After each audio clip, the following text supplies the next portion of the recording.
আমি আবুল কালাম আজাদ বাংলাদেশ পুঁজিবাজার বিনিয়োগকারী ঐক্য পরিষদের যুগ্ম আহ্বায়ক।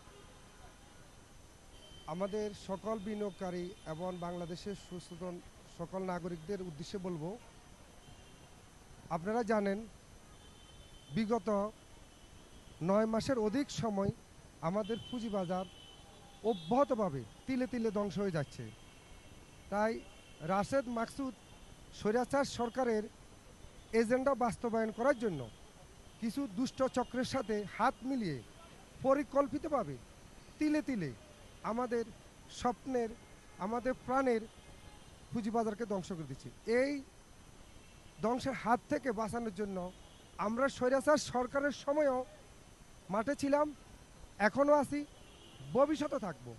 কিন্তু আমি আপনার মাধ্যমে আপনারা যে সকল প্রিন্ট মিডিয়া, ইলেকট্রিক মিডিয়া এবং দেশের যেই সাংবাদিক ভাইদের মাধ্যমে জানাতে চাই যে আমি মাননীয় চিফ অ্যাডভাইজার যিনি ডক্টর মোহাম্মদ ইউনূস স্যার, যিনি সারা বাংলাদেশের উজ্জ্বল নক্ষত্র, ওনার মাধ্যমে আমাদের বাংলাদেশ বিগত সরকার স্বৈরাচার সরকার পদত্যাগের পরে উনি আমাদের বাংলাদেশকে পরিচালিত করতেছেন। আমরা ওনার পরিচালনার পরে অত্যন্ত স্বপ্ন নিয়ে, খুব আশা নিয়ে পুঁজিবাজারে পুনরায় বিনিয়োগ করেছিলাম, কিন্তু আমাদের গুড়ে বালি আমাদের এই মার্কেটকে যেইভাবে কৃত্রিমভাবে ধ্বংস করে দিচ্ছে। আমি আপনাদের কাছে কিছু প্রশ্ন রাখতে চাই, সেটা হলো এই সিকিউরিটি অ্যাকশন কমিশনে যেই সকল স্বৈরাচারের দোসররা বিভিন্ন এজেন্ট বাস্তবায়ন করার জন্য বসে আছে এবং মার্কেটকে ধ্বংস করে দিচ্ছে, তাদের বিরুদ্ধে কি আপনি দৃশ্যমান কোনো ব্যবস্থা নিয়েছেন?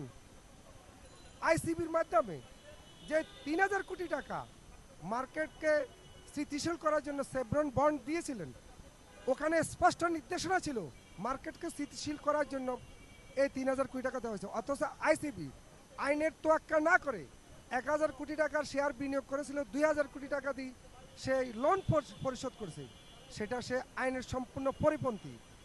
এ আইসিবির অদক্ষ পরিচালক আবু আহমেদ সাহেব আইসিবিতে চেয়ারম্যান থাকা অবস্থা আমরা সোশ্যাল মিডিয়া আপনাদের মাধ্যমে জানতে পারি উনি লঙ্কা বাংলা ফাইন্যান্সে উনি শেয়ার ব্যবসা করে থাকেন, যেটা সম্পূর্ণ পরিপন্থী। ওনার ব্যাপারে সিকিউরিটি অ্যাকশন কমিশন কোনো দৃশ্যমান পদক্ষেপ নিয়েছেন কিনা আপনারা জানেন মিডিয়া ভাইয়েরা, এই স্বৈরাচার সরকার নামে বেনামে 174টি কোম্পানি গত 14 বছরে শেয়ার মার্কেটে নিয়ে এসেছেন। এই 174টা কোম্পানির মধ্যে অনেক কোম্পানি বর্তমানে তার ইস্যু মূল্যের নিচে। এই ইস্যু মূল্যের নিচে কোম্পানিগুলোর যে issue manager, under writer, sponsor, এদের ব্যাপারে কোনো পদক্ষেপ নিয়েছেন কিনা? তাহলে ওদের ব্যাপারে তো আমরা কোনো দৃশ্যমান পদক্ষেপ দেখি নেই। আপনারা জানেন একটা কোম্পানিকে জেড গ্রুপে নেই, এই জেড গ্রুপে কার লাভ কার ক্ষতি?